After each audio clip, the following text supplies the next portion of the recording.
छात्रों नमस्कार। अभिज्ञान शाकुंतलम के अंतर्गत आज मैं आपको चतुर्थ अंक में जहाँ तक मैंने पढ़ाया था 20वें श्लोक तक हम पढ़ लिए थे, तो आज मैं 21वें श्लोक से प्रारंभ कर रहा हूँ। 21वें श्लोक के अंतर्गत काश्यप जो ऋषि हैं वो कह रहे हैं, लंबी श्वास लेकर सनिश्वासम समम मेष्यति मम शोकः कथम वत्से त्वया रचित पूर्वम उट द्वार विरूढ़म निवार बलिम विलोकयतः। अर्थात क्या है कि वत्से पुत्री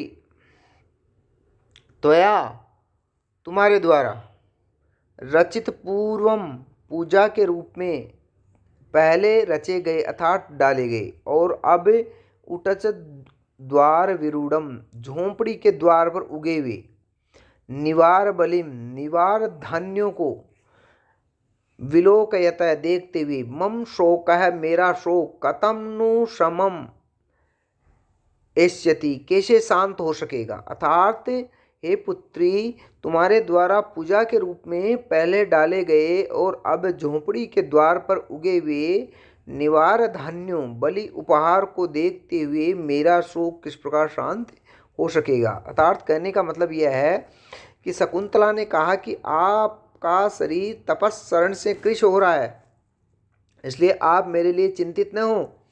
इस कथन को सुनकर महर्षि कण्व अपनी हृदयगत व्यथा को प्रकट करते हुए कहते हैं कि तुमने बलि रूप में निवार धान्यों को कुटिया के द्वार पर डाला था, वे अब अंकुरित होकर उग गए हैं।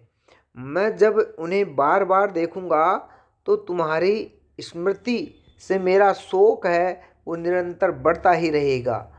तब मैं तुम्हारे विच्छोह से उत्पन्न शोक को कैसे शांत कर सकूंगा। महर्षि कण्व का ये कथन करुणा से प्लावित है। आश्रमवासी होने पर भी अपनी पालित पुत्री के प्रति इस तरह का स्नेह अत्यंत मार्मिक है। वस्तुतः शांत आश्रम में शकुंतला के वियोग से जन्य शोक करुण रस की सशक्त अभिव्यक्ति का परिचायक है। महाकवि कालिदास ने जो कारुणिक अनुभूति एक सहृदय पिता को होती है उसका यहाँ तदनुरूप चित्रण किया है।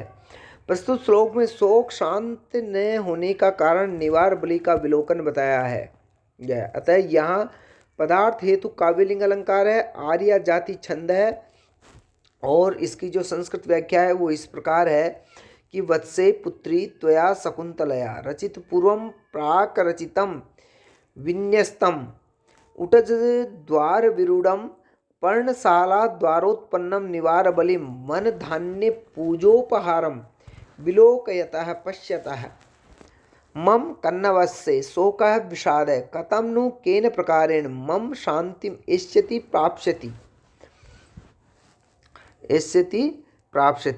इस प्रकार यहाँ पे क्या है जो विशेष है वो इस प्रकार है, रचित पूर्वम रचितम इति रचित पूर्वम शुभ शुपा समास है। यहाँ पे पूर्व शब्द का पहले प्रयोग करने के कारण यहाँ पे पूर्व जो है केवल समास है शुभ शुपा। उटज द्वार विरूढ़म उटजस्य पर्णशालायाः द्वारे विरूढ़म वि उपसर्ग पूर्वक रूह धातु से कतः प्रत्यय है। निवार बलिम निवार धान्योपकल्पितम भूत बलिम भूत बलि के उद्देश्य से अर्पित गया निवार धान्य एष्यति इन त्रिच लकार विलोकित वि उपसर्ग पूर्वक लुक धातु से सत्री प्रत्यय करके षष्ठी विभक्ति के अंतर्गत विलोकयतः बना है। शोक कथम नु या नु अव्यय यद्यपि निरर्थक प्रतीत होता है, परंतु संगति लगाने पर यहाँ पर यह महर्षि कण्व के मन में उत्पन्न होने वाले शोक को पूर्ववत संभावना प्रकट कर रहा है। आशय है कि जब पुत्री वियोग से उत्पन्न शोक अवश्य ही अपना प्रभाव दिखाएगा तो महर्षि के शोक को कैसे शांति हो सकेगी। इस प्रकार महर्षि का हृदय कारुणिक अनुभूति से सदा भरा रह सकता है। अब आगे है जो काश्यप ऋषि कह रहे हैं कि स्नेह प्रवृत्तिरेवं दर्शिनी स विमर्शम परिक्रम्य। अर्थात क्या है, स्नेह की प्रवृत्ति ऐसी ही होती है, स्नेह की प्रवृत्ति ऐसी ही होती है अर्थात प्रियजन की अनुपस्थिति में सर्वत्र सूना सा दिखाई देता है। विचार पूर्वक चारों ओर घूमकर आह शकुंतला को पति गृह भेजकर मुझे आज मानसिक शांति प्राप्त हुई है। हंत भो शकुंतलाम पतिकुलम विसृज्य लब्धमिदानीं स्वास्थ्यम कुतः। अर्थात शकुंतला को जो है पति गृह भेज करके क्या है मुझे आज मानसिक शांति प्राप्त हुई है, क्योंकि अर्थो ही कन्या परकीय एव ताम अद्य संप्रेष्य परिगृहीतु जातो ममायम विशदः प्रकामम प्रत्यर्पित न्यास एवांतरात्मा। अर्थात क्या है, कन्या जो है कन्या ही कन्या वस्तुतः परकीय एव अर्थ है पराया, दूसरे का ही धन होता है। अतः अद्य आज ताम उसको परिग्रहितु उसके पति के पास संप्रेष्य भेज करके मम अयम अंतरात्मा मेरा ये अंतर्मन प्रत्यर्पित न्यास है इव किसी की धरोहर वापस कर देने वाले व्यक्ति के समान प्रकामम अत्यंत विशदः स्वच्छ एवं प्रसन्न जातः हो गया है।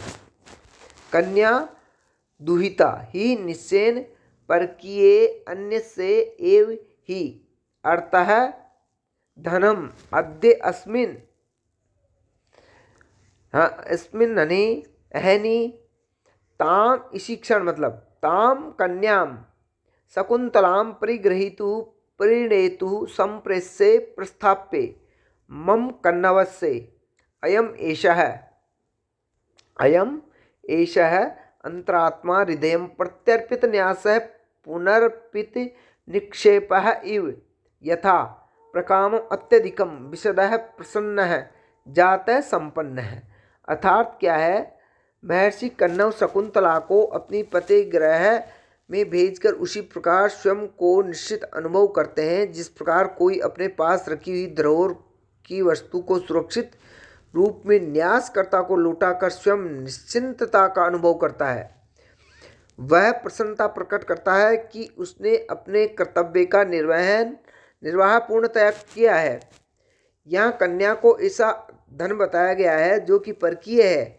माता पिता कन्या के जन्म लालन पालन आदि का निर्वाह बड़े स्नेह से करते हैं। जब वह विवाह योग्य हो जाती है तो जैसे उचित वर को दे देते हैं। अतः कन्या तो माता पिता आदि के लिए पराया धन ही है और उस धन को अपनाने वाला या उसका अधिकारी परिगृहीता अर्थात वर कहलाता है। भारतीय समाज में बेटी पराया धन होती है, यह कथन सर्वविदित है। प्रस्तुत श्लोक में इव द्वारा संभावना प्रकट होने से उत्प्रेक्षा अलंकार है। इंद्रवज्रा नामक छंद है। यथा शाद इंद्रवज्रा यदि तौ जगौ गए। इंद्रवज्रा छंद के प्रत्येक चरण में 2 तगण 1 जगण और 2 गुरु वर्ण होते हैं तथा इस क्रम में कुल 11 वर्ण होते हैं। अब इसके अंतर्गत व्याकरणात्मक जो टिप्पणी है वो इस प्रकार है। अंतरहिता अंतर उपसर्ग पूर्वक धा धातु से कतः प्रत्यय और टाप होकर के अंतरहिता बना है और संप्रेष्य सम उपसर्ग और प्र उपसर्ग पूर्वक इस धातु से कत्वा प्रत्यय हुआ है और कत्वा के स्थान पर यहाँ उपसर्ग आने के कारण इस धातु से पहले उपसर्ग आने के कारण कत्वा को क्या हो गया है, लेप हो गया है, तो संप्रेष्य बना है। परिग्रहितु कैसे बना है? परि उपसर्ग पूर्वक गृह्य धातु से त्रिच प्रत्यय करके षष्ठी के एक वचन में परिग्रहितु बनता है। विवाह के समय वर कन्या का हाथ पकड़कर अग्नि की परिक्रमा करता है अतः वह परिग्रहिता कहला जाता है। प्रत्यर्पित न्यास प्रत्यर्पिता है न्यास येन स प्रति और रि और कथा न्यस्यते इति न्यास है।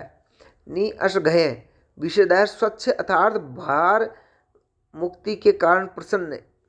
चतुर्थांक में कन्नव के प्रवेश के अनंतर शकुंतला विरहितम शून्यमिव तपोवनम कथम प्रविशावह तक करुण रस ध्वनित हुआ है। इस अंक में भारतीय संस्कृति के अनेक आदर्शों का समावेश द्रष्टव्य है।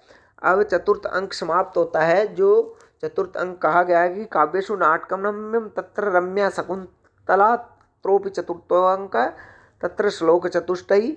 तो इस प्रकार क्या है, काव्येषु काव्यों के अंतर्गत जो है नाटक बहुत रम्य होता है तत्र रम्या, और उसमें भी शकुंतला विज्ञान शाकुंतलम जो नाटक है वो बहुत रम्य है। और तथापि चतुर्थ अंक है और वहाँ भी चतुर्थ अंक। तो वो चतुर्थ अंक अब हम समाप्त कर रहे हैं और पंचम अंक का प्रारंभ कर रहे हैं। और तत्र श्लोक चतुष्टयम, जो 4 श्लोक हैं वो उनका भी हमने अध्ययन कर लिया है। अब पंचम अंक का है, पंचम अंक प्रारंभ होता है। तो पंचम अंक के अंतर्गत राजा कह रहा है, तूष्णीम भवद यावद आकर्णयामि आकाशे गायते। राजा कह रहा है कि चुप हो जाओ तो मैं सुनूं, आकाश में गाया जाता है। अभिनव मधुलोलुपो भवांस ततः परिचुम्बे चूतमंजरीम कमल वसति मात्र निर्वत्तो मधुकर विस्मृतो अस्य नाम कथम। अर्थात मधुकर, हे भ्रमर, अभिनव मधुलोलुप, नूतन पुष्प रस के आस्वादन के लिए लालायत, भवान आप, चूतमंजरीम आम की मंजरी को, तथा परिचुम्बे उस प्रकार चुम्बन करके अर्थात उसका रसास्वादन करके, कमल वसति मात्र निर्वृत है, कमलों पर रहने मात्र से संतुष्ट हो करके एनाम कथम विस्मृत है असी, इसको कैसे भूल गए हो। अर्थात कहने का मतलब यह है कि हे मधुकर, नूतन पुष्प पराग के रसास्वादन के लिए लालायत रहने वाले आप आम्र मंजरी का उस प्रकार रसास्वादन चुम्बन करके अब कमलों पर रहने मात्र से संतुष्ट होकर उस आम्र मंजरी को कैसे भूल गए हो। अर्थात मधु हंस संपादिका की यह गीति पूर्णतया अन्योक्ति या व्यंग्योक्ति है। इसमें मधुकर संबोधन राजा के लिए है। हंस पदिका कोई नर्तकी अथवा राजा की एक रानी है जो कि एक बार उपभुक्त होने के पश्चात राजा ने उसकी उपेक्षा कर दी है। उधर राजा आश्रम में शकुंतला से गांधर्व विवाह करके तथा उसे अपने अंतःपुर में सम्मानित स्थान दिलवाने के मधुर आश्वासन देने के बाद सर्वथा भूल जाता है। अतः यहाँ मंजरी है पद हंस पदिका एवं शकुंतला दोनों के लिए प्रयुक्त हुआ है। कमल वसती से कपटरानी वसुमती के समीप मात्र रहने से संतुष्ट रहना सूचित हुआ है। इस प्रकार यहाँ पे क्या है, मधुकर का स्वभाव सदा नवीन पुष्पों का पराग ग्रहण करने का रहता है। जो भूरा है उसका स्वभाव सदा नवीन रसों का जो पराग है उसको ग्रहण करें। इस कारण वह किसी एक पुष्प पर स्थिर बैठा नहीं रहता है, वह तो एक पुष्प से दूसरे पुष्प पर मंडराता रहता है। राजा भी भ्रमर के समान स्वभाव वाला होने से एक ही रानी से संतुष्ट रहने वाला नहीं है। भ्रमर अंत में कमल के पुष्प पर बैठकर असंतुष्ट होता हुआ भी निष्क्रिय बन जाता है। उसी प्रकार राजा भी कमला या राज्य लक्ष्मी की प्रतीक महारानी वसुमती के समीप रहने मात्र से स्वयं संतुष्ट हुआ सा प्रतीत होता है, नहीं तो वह कैसे शकुंतला को भूल सकता है। यह गीति नाटकीय दृष्टि से अति महत्वपूर्ण है। पंचम अंक के प्रारंभ में कवि ने शकुंतला की स्मृति दिलाने के लिए और राजा पर शाप का प्रभाव दिखाने के लिए इस तरह का कथानक उपस्थित किया है। राजा तपोवन से लौटकर अंतःपुर की रानियों के मध्य भूल गया है कि उसने शकुंतला से गांधर्व विवाह किया है और उसे बुलाने के लिए राज कर्मचारी भेजते हैं। राजा के इस विस्मरण से भावी घटना की सूचना की गई है। प्रस्तुत श्लोक में शब्द शक्ति मूल ध्वनि है, हेतु तथा अनुप्रास अलंकार है। इसमें अपर वक्त्र नामक छंद है और ये लक्षण उदाहरण पूर्व में दी गई है। और यहाँ पर क्या है, सारूप्य निर्मित प्रशंसा से राजा दुष्यंत के शकुंतला विस्मरण रूप प्रस्तुत के प्रतीयमान होने से आक्षेप नामक गर्भ संधि का उदाहरण अंग है। ये साथ ही गर्भ संधि का क्षिप्ति नामक भी अंग है। तृतीय पताका स्थानक का भी निर्देशन किया गया है जिसकी योजना तुल्य विशेषणों द्वारा की गई है। साहित्य दर्पण अर्थोपक्षेपकम यत्तुल्लीनम सविनयम भवेत् श्रेष्ठ प्रत्युत्तरोपेतम तृतीयम इदम उच्यते। अब इसके अंतर्गत जो विशेष है वो इस प्रकार है। अभिनव लोलुप है, गर्हितम लुम्पतीति लोलुप है, लुप यंग और अच प्रत्यय करके लोलुपः बना है। अभिनवे मधुनी लोलुपः अभिनवम वा यन मधु तस्य लोलुपः। परिचुंबे परिचुंब कत्वा को लेप हुआ है। सब तरह से उपभोग करके कमल वसति मात्र निर्वर्त है। कमले या वसति सा एवेति कमल वसति मात्रम तेन निवृत्त है संतुष्ट है। निर्वृत्त कथा प्रत्यय करके निवृत्त बना है। विस्मृत भी उपसर्ग पूर्वक स्मृति धातु से कर्तरी में कथ प्रत्यय करके विस्मृत बना है। एनाम कथम, इसको कैसे अर्थात पूर्व में उपभोग करके अब कैसे किया जाए।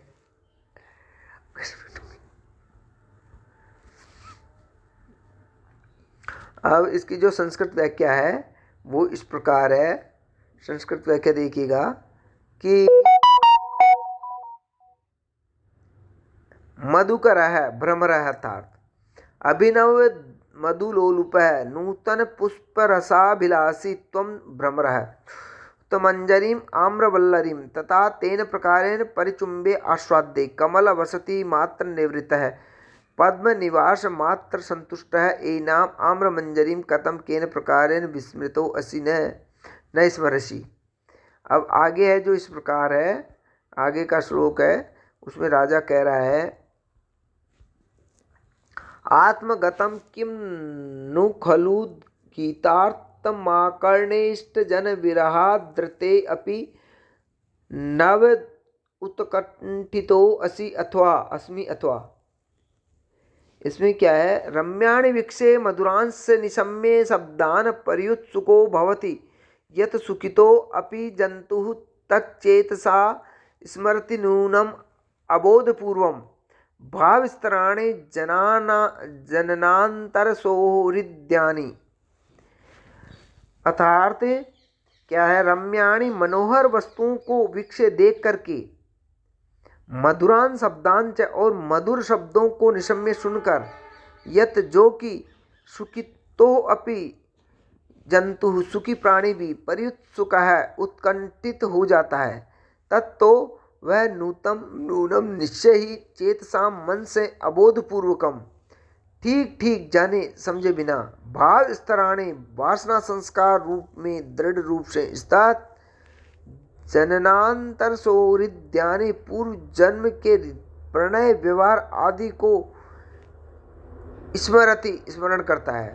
अर्थात मनोहर वस्तुओं को देख करके तथा मधुर शब्दों को सुन करके जो प्रसन्न चित्त जन भी सहसा उत्कंठित हो उठ जाता है तो वह निश्चय ही मन में ठीक ठीक जाने समझे बिना ही संस्कार रूप में दृढ़ता से विद्यमान पूर्व जन्म के प्रणय व्यवहार आदि को स्मरण करता है।